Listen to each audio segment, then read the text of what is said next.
안녕하세요. 게이트 오브 위즈덤 채널입니다. 이번에 소개해드릴 도서는 마흔에 읽는 쇼펜하우어입니다.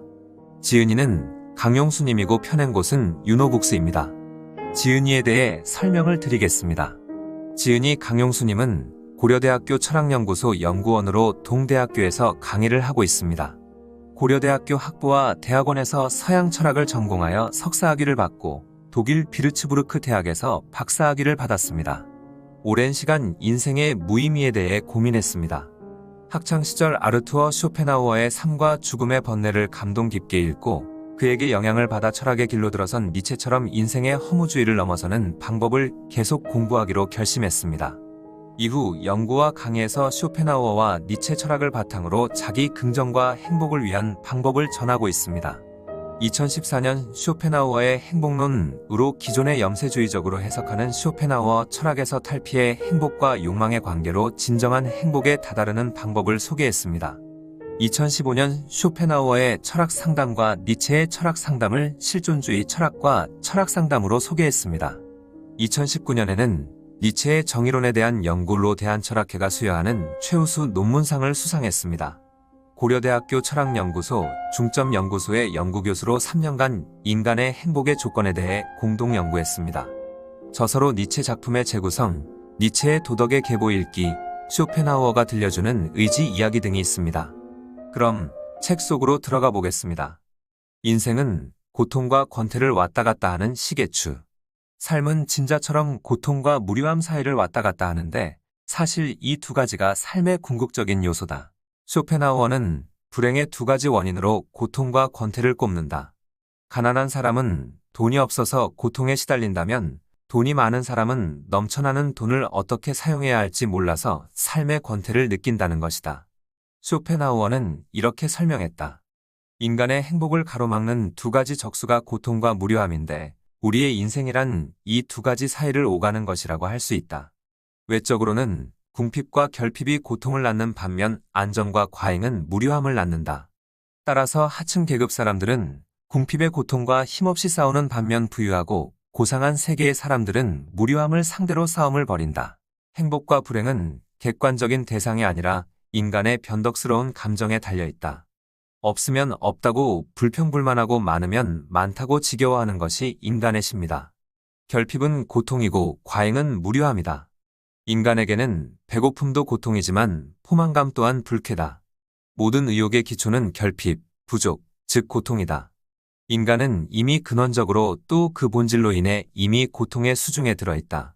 행복에 걸려 비틀거리다의 저자 하버드대학교 심리학과 데니얼 길버트 교수는 2250명을 대상으로 언제 가장 행복한 뇌의 상태를 촬영하여 발표했다.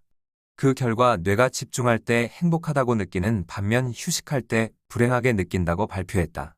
길버트 팀의 연구 결과 열심히 일에 집중할 때, 운동할 때, 마음이 맞는 사람과 이야기를 나눌 때 높은 수치의 행복 호르몬이 나왔다. 반면 휴식을 취하거나 부정적인 생각, 미래에 대한 걱정, 불쾌한 경험을 기억할 때 스트레스 지수가 높아졌다. 이 연구 결과는 이 세계의 본질이 끊임없이 살려고 노력하는 의지이며 의욕과 노력은 동물과 인간 전체의 본질이기 때문에 권태가 불행의 원인이라는 쇼펜하우어의 주장을 뒷받침한다. 욕망이 충족되지 않은 상태의 인간이 불행한 것은 당연하다. 그러나 의욕이 너무 쉽게 충족되어 욕망의 대상이 제거되면 인간은 무서우리만큼 공허와 무료감에 빠진다. 따분함은 감당하기 힘든 점이 된다. 고통과 권태라는 양자택일 앞에 놓여있는 인간은 불행할 수밖에 없다. 욕망의 최대 만족은 권태이고 욕망의 최대 결핍은 고통이다. 그런데 인간의 감정은 왕복 운동을 하는 시계추처럼 지속적이지 않고 유동적이다. 따라서 영원한 충족과 행복감은 없다. 우리가 뷔페에 가면 처음에는 그 식당의 모든 음식을 먹을 수 있을 것 같은 자신감이 든다. 그러다 점점 허기를 채울수록 포만감이 생기고 결국 마지막에 배가 꽉 차면 이곳의 생선은 맛이 별로네, 고기에서 냄새가 난다는 말도 한다. 사람은 배가 고플 때와 배가 부를 때가 다르다. 인간관계도 마찬가지다. 외로운 모태 솔로는 다른 사람과의 만남을 원하기도 한다. 그래서 처음 만나는 사람과 신선하고 설레는 마음으로 대화를 나누며 좋아한다. 반대로 이성에게 너무나 인기가 많은 사람, 예를 들어 카사노바 같은 사람도 나름의 고통이 있다. 사람을 만나면 만날수록 무료함과 따분함을 느끼기 때문이다. 모태솔로는 이성과 함께하길 원하지만 바람둥이는 어장관리에 힘든 생활을 하고 있다. 이렇듯 욕망이 완전히 채워져서 행복의 가장 이상적인 상황에 있다고 해도 이 세상에는 셀 수 없는 고통이 남아있고 모든 어려움이 없어져도 권태는 결핍의 고독만큼 견디기 어렵다. 쇼펜하우어는 말했다. 인간이 모든 고뇌와 고통을 지옥으로 보내버린 천국에는 무료함밖에 남아있지 않다. 사람은 꿈을 이루고 성공하고 싶어 한다. 그런데 역설적으로 꿈을 이루고 성공할수록 권태에 빠져드는 것을 피할 수 없다. 이를 증명하듯이 크게 성공한 부자들 가운데 인생의 따분함을 견디지 못해 스스로 세상을 떠나는 사람도 있다. 한계 효용 체감의 법칙이라는 경제학 용어가 있다. 이 법칙은 어떤 사람이 동일한 재화나 서비스를 소비함에 따라 느끼는 주관적인 만족도 혹은 필요도가 점차 감소한다는 의미다. 아무리 맛있는 음식도 계속 먹으면 질리는 것처럼 한계 효용은 반복할수록 점차 줄어든다. 따라서 돈이 행복의 조건이라고 해도 반드시 액수에 비례하여 행복감이 증가하지 않는다. 일반 시민에게는 1,000만 원이나 1억 원이나 모두 큰 돈이다. 하지만 돈을 써도 잔고의 앞자리가 바뀌지 않는 큰 부자들에게는 비슷한 느낌의 액수다. 진짜 부자는 자신이 돈을 얼마나 갖고 있는지 모르는 사람이다. 그만큼 돈에 행복의 가치를 두지 않는다는 것은 돈의 가치가 사실상 큰 역할을 하지 않는다는 뜻이다. 특히 큰 노력 없이 경제적인 부를 가졌다면 풍요 속의 공허함은 견딜 수 없다. 내면의 공허감이 클수록 기분 전환을 위해 바깥의 일에 모든 것을 집중하여 외적인 자극을 갈망한다. 경제적인 자립을 이루고 나면 찾아오는 권태감, 지루함의 원인은 내면에 있다. 양극단의 불행감을 무한히 왔다 갔다 반복하는 인생에서 부자든 빈자든 불행을 피할 수 없다. 쇼펜하우어는 부자와 빈자를 두고 이렇게 표현했다. 공궁이 민중의 계속적인 재앙이듯이 무료함은 상류 사회의 재앙이다. 고통과 무료함은 한쪽이 멀어질수록 다른 쪽이 다가온다. 라는 쇼펜하우어의 말처럼 이런 길에 빠지지 않도록 지켜야 하는 것이 내면의 풍요와 정신의 풍요다. 풍부한 상상력, 두뇌 활동력이 뛰어난 사람은 전혀 무료함과 따분함을 느끼지 않는다. 그는 말한다. 정신이 풍요로워질수록 내면의 공허가 들어갈 공간이 줄어들기 때문이다. 우리는 욕구의 결핍과 욕구의 과잉을 피해야 한다. 양극단은 불행이다. 결핍과 과잉의 중간을 택해야 한다.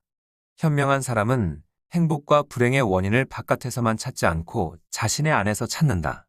자신의 고뇌를 객관적인 조건 탓으로 돌리지 않고 고뇌를 바라보는 자신의 관점을 바꾸려고 노력하면서 해결 방법을 찾는다. 그리고 무료함의 근원인 내면의 공허를 극복하기 위해 외적인 자극 대신 내적인 풍부함을 추구한다. 요즘 누구나 경제적인 자립을 원하며 성공과 행복을 꿈꾼다. 그러나 쇼펜하우어의 지적처럼 과잉 충족은 불행의 시작이 되기도 한다. 너무 많은 것을 갖기 위해서 자신의 전부를 쏟아붓기 전에 욕망의 양극단에는 불행이 있다는 것을 생각할 필요가 있다. 그리고 끊임없는 공부와 사색, 통찰로 욕망을 잘 다스려야 한다. 쇼펜하우어가 말하는 행복한 사람이란 다른 사람에게 손 벌리지 않을 정도의 재산이 있고 여가 시간을 누릴 수 있는 뛰어난 정신력을 지닌 자다. 우리도 행복을 위해서는 물질적인 결핍이 없어야 할 뿐만 아니라 권태, 따분함, 지루함을 충분히 견딜 수 있는 지혜가 필요하다. 하고 싶은 것과 할 수 있는 것을 분별하라. 인간은 자신이 하고자 하는 것과 할 수 있는 것이 무엇인지를 알아야 한다. 그럼으로써 비로소 인간은 성격을 나타내게 된다. 또 그런 후에야 진정 무엇인가를 성취할 수 있다. 인간이 타고난 성격과 기질에 따라 살아가야 한다면 행복과 불행은 이미 결정돼 있다. 쇼펜하우어는 성격이 불변한다는 입장에는 변함이 없지만 교육으로 제2의 성격을 만들 수 있다고 했다. 이것이 후천적으로 획득된 성격이다. 후천적으로 성격을 바꿀 수 있다면 노력 여하에 따라 누구나 행복해질 수 있다. 쇼펜하우어의 획득된 성격의 개념에 따르면 행복은 숙명적으로 결정되는 것이 아니라 스스로 선택하여 만들어가는 것이다. 이를 위해서 자신의 욕망과 능력을 정확히 알고 이 두 가지를 일치시키기 위해서 노력해야 한다. 이는 저절로 이루어지는 것이 아니다. 오랜 시행착오를 통해 자신이 무엇을 의욕하는지와 자신이 무엇을 할 수 있는지를 알고 나서야 비로소 참된 것을 이룰 수 있다. 우리도 마찬가지다. 하고 싶고 할 수 있는 것을 찾으면, 그리고 원하는 바를 얻고자 하면 이외의 것을 포기할 수도 있어야 한다. 부, 명예, 지식, 미덕 그 무엇이든 자신이 진지하게 추구하는 목표를 수월하게 실현하고 향유하려면 목표와 무관한 모든 욕심을 버려야 한다. 그리고 다른 목표들도 포기해야 한다. 그러므로 단순한 의욕과 능력만으로는 부족하다. 여기서 교육은 자신의 소질과 가능성을 인식하고 개발하는 데 큰 역할을 한다. 이런 후천적인 성격이 타고난 성격보다 행복감을 느끼는데 더 중요하다. 인간은 누구나 자신이 하고자 하는 것과 할 수 있는 것이 무엇인지를 알아야 한다. 자신이 하고자 하는 것, 욕망과 자신이 할 수 있는 것, 능력을 분별하는 자기 인식이 행복의 전제 조건이다. 그러나 처음부터 자신의 성격에 대해서 아는 것은 불가능하며 많은 시행착오와 경험이 필요하다. 자신이 원하는 바와 자신이 할 수 있는 바를 진정 알아야만 뭔가를 성취할 수 있는데, 그렇지 않다면 결국 인생에서 실패하게 된다. 자신에게만 적합하고 자신만이 할 수 있는 것을 아직 모르는 상태에서 참된 행복은 성취될 수 없다. 선천적인 성격은 그 자체로 타고나지만 후천적인 성격은 자신의 의욕과 능력을 인식한 후에 나타난다. 자신이 하고자 하는 것과 할 수 있는 것을 통찰할 수 없다면 타고난 기질과 본능의 지배를 받지만, 세상을 경험하면서 통찰력이 생기면 자신만의 행복의 조건을 찾을 기회를 얻는다. 그리고 경험을 통해 자신의 의욕, 욕망과 능력을 일치하는 법을 배우면서 획득된 성격으로 자신의 개성을 완전하게 알게 된다. 인간은 각자 서로 다른 갈망과 능력에서 자기의 소질을 발견한다. 그 소질의 수준은 개성에 따라 다르기 때문에 자신이 실제로 겪어봐야 뚜렷하게 인식할 수 있다. 쇼펜하우어는 이렇게 묘사했다.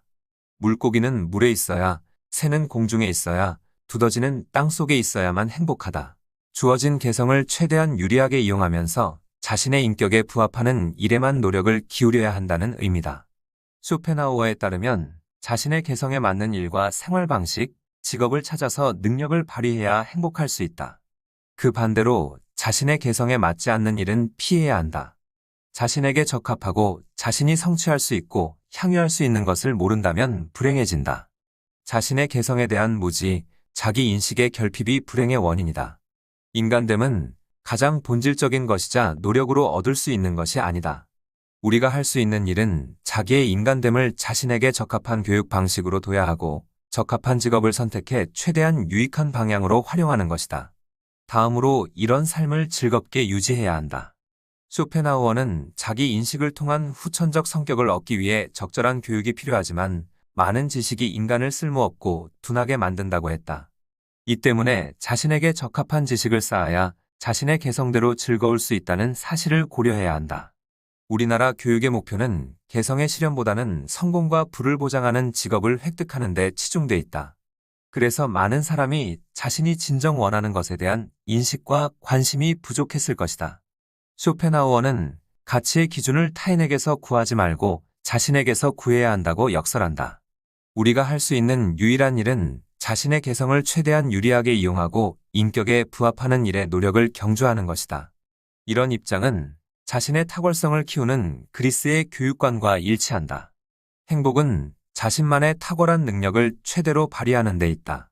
운동신경이 뛰어난 사람이 하루 종일 앉아 연구를 한다면 불행하다고 느낄 것이고, 지적 능력이 뛰어난 사람이 하루 종일 운동이나 육체노동을 해야 한다면 불행하다고 느낄 것이다. 행복은 각자의 능력과 개성, 취미에 따라 달라질 수밖에 없다. 평생 교육이라는 말이 있듯이 우리는 끊임없이 탐구의 세계와 자신에 대해 알아가야 한다.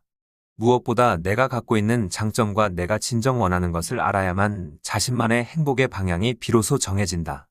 능력과 욕구를 일치시키는 적성에 맞는 일을 함으로써 자신의 장점을 극대화할 수 있다.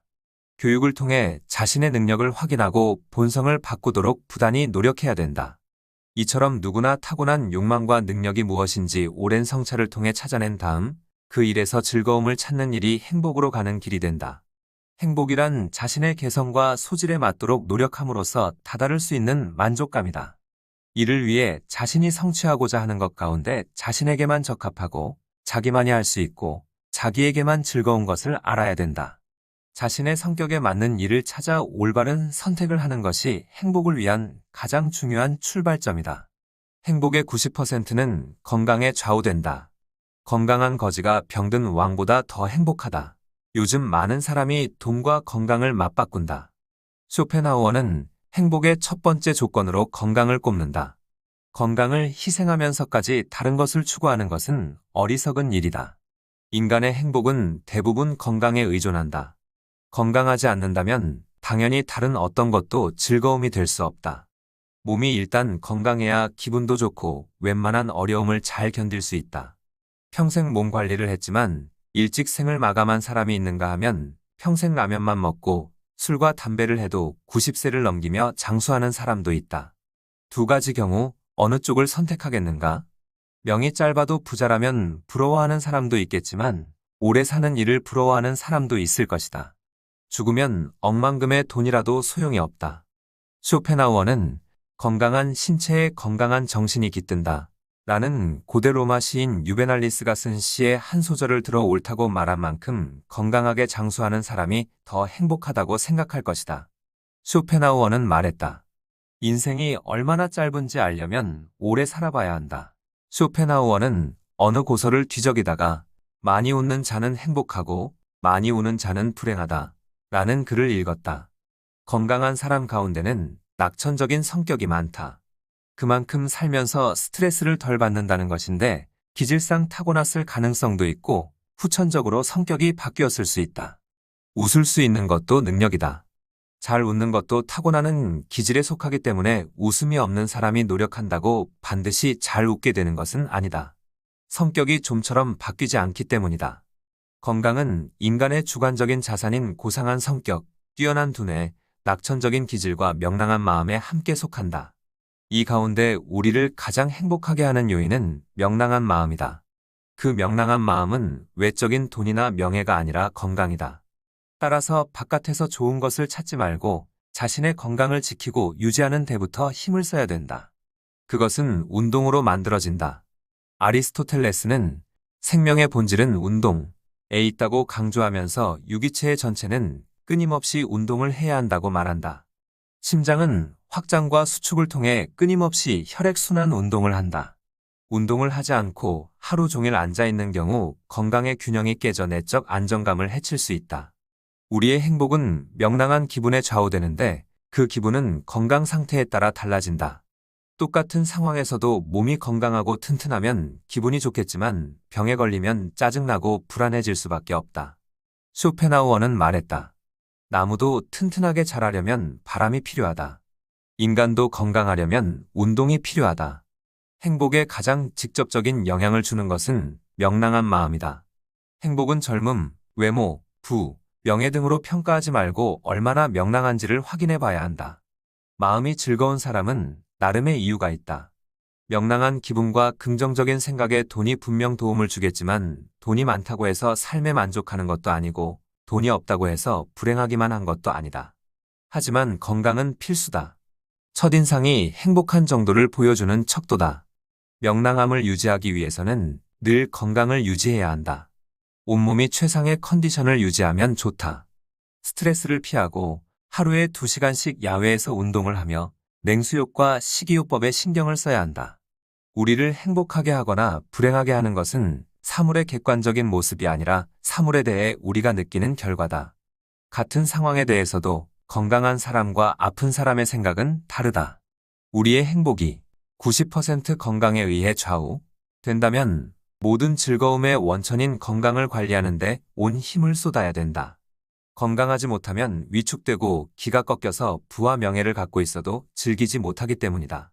인간의 행복에서 가장 중요한 건강을 다른 일을 위해 희생하는 일은 어리석다. 승진, 명예, 공부 등 건강을 해치면서까지 과로할 이유가 없다. 건강이 있어야 다른 모든 것도 있는 것이다. 명랑하고 쾌활하면 세상의 모든 일이 즐거워진다.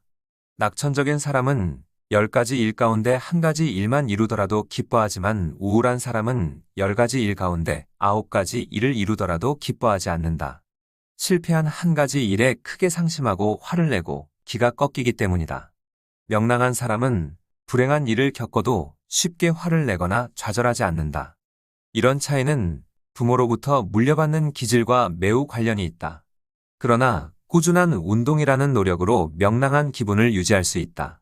심장과 혈관, 근육을 튼튼하게 하면 우울한 기질의 사람도 어느 정도 쾌활하게 살 수 있다. 40대부터는 자신의 얼굴에 책임을 져야 한다는 말이 있다. 웃음을 잃지 않도록 노력하면서 무엇보다 운동을 통해 건강을 챙겨야 된다. 그 사람이 얼마나 행복한지는 왕이 아니라 거지라도 웃을 수 있는 명랑함에서 단번에 볼 수 있다.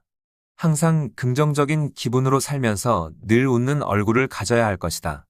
인간은 더 완벽해지기 위해 사랑을 한다. 결혼은 자신의 권리는 절반으로 줄이고 의무는 배로 늘리는 행위다.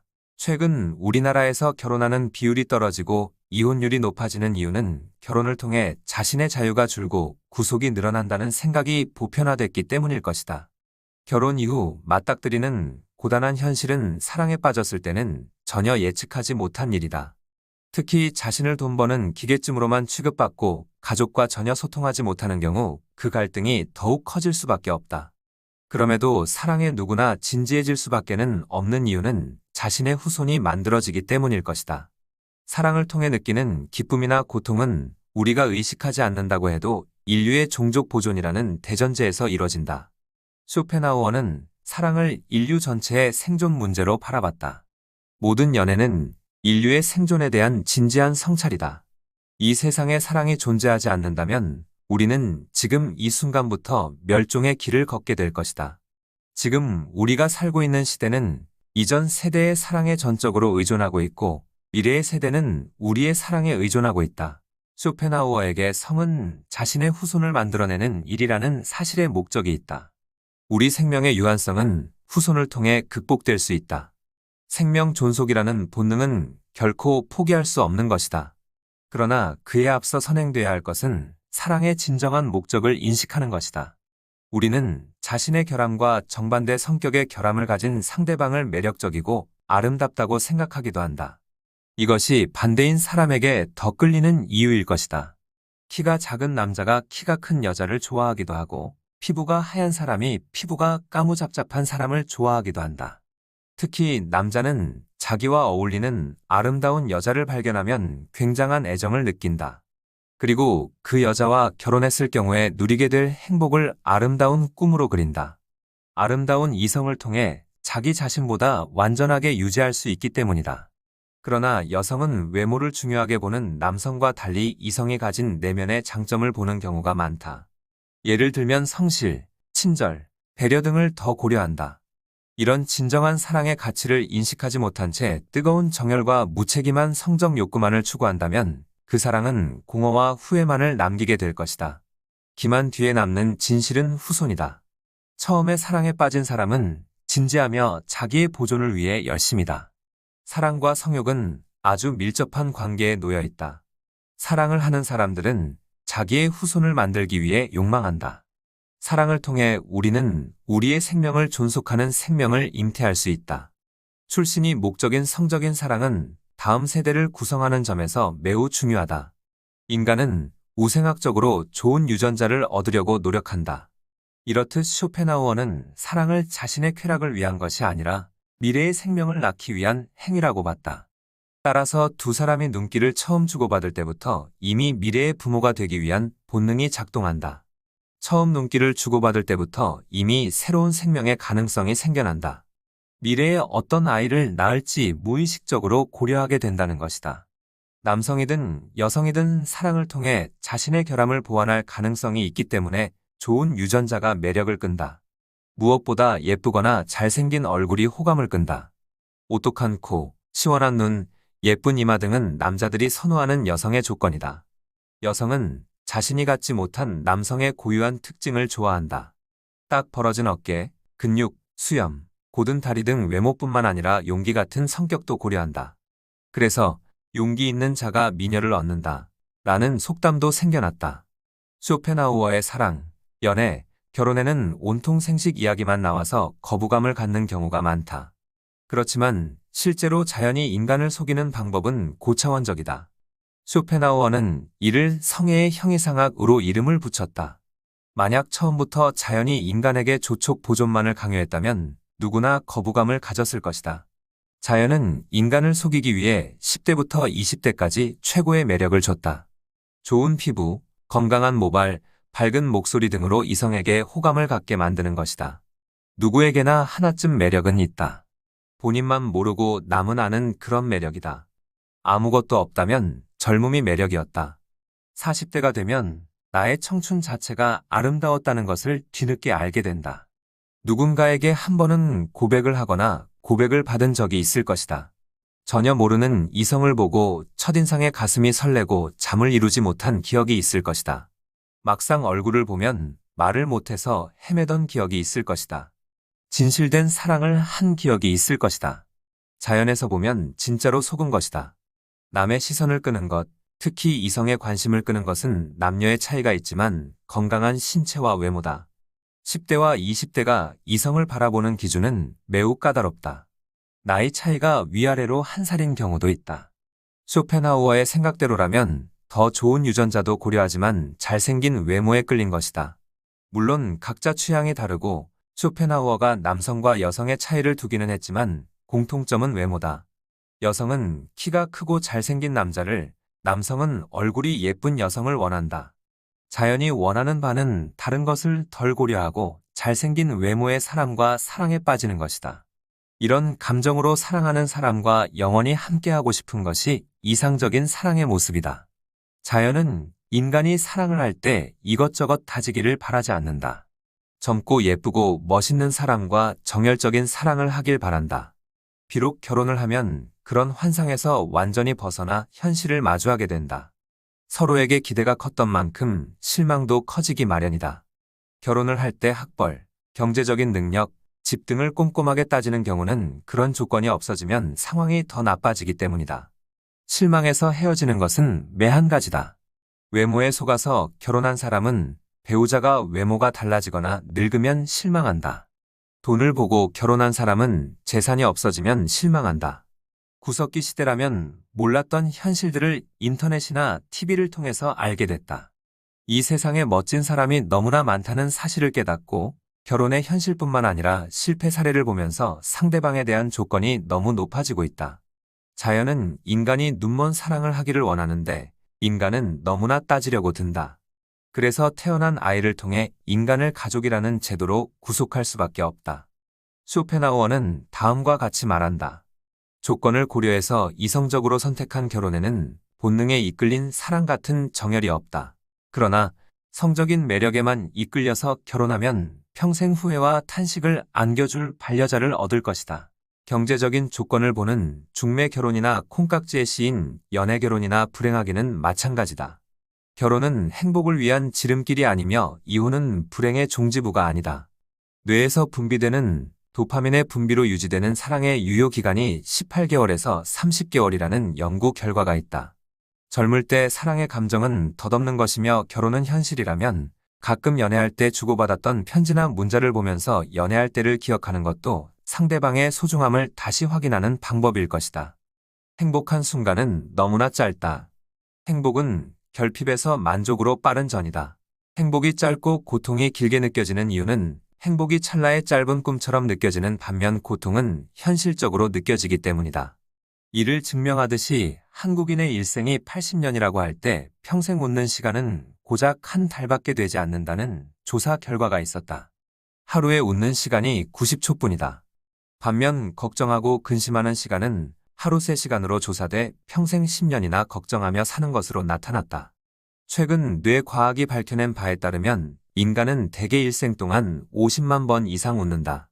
대체적으로 나이가 어릴수록 웃음이 많고 연령이 높아질수록 그 빈도가 줄어든다고 한다. 50만 번이 아주 많아 보이지만 생애를 기준으로 환산하면 웃는 시간은 짧다고 할 수 있다. 웃음이 줄어드는 이유는 행복한 감정을 제대로 파악하지 못한 이유도 있겠지만 뇌의 노화 같은 생리학적 퇴행도 꼽을 수 있고 사회적인 환경도 역할을 한다고 볼 수 있다. 쇼펜하우어는 행복이란 많은 경우 결핍에서 충족으로 넘어가는 짧은 순간이라고 말한다. 왜냐하면 늘 결핍은 인간에게 고통이지만 충족에서 과잉으로 넘어가면 권태, 지루함의 감정에 사로잡히기 때문이다. 행복은 그 사이의 짧은 만족의 순간이라고 할 수 있다. 우리가 행복을 즐기는 순간은 찰나와 같이 금방 지나간다. 영원하고 지속적인 행복이 없기 때문에 오히려 그런 작은 행복감에 만족할 수 있어야 된다. 행복은 멀고 크고 높은 곳에 있는 것이 아니라 일상 가까운 곳에 있다. 행복은 결핍이 채워질 때 느끼는 주관적인 만족감이다. 쇼펜하우어는 결핍에서 느끼는 불쾌에서 만족을 느끼는 쾌감으로 넘어가는 과정을 빠른 이행으로 봤다. 너무나 짧은 순간의 만족이 결정되기 때문에 행복과 불행의 차이는 기대보다 크지 않다.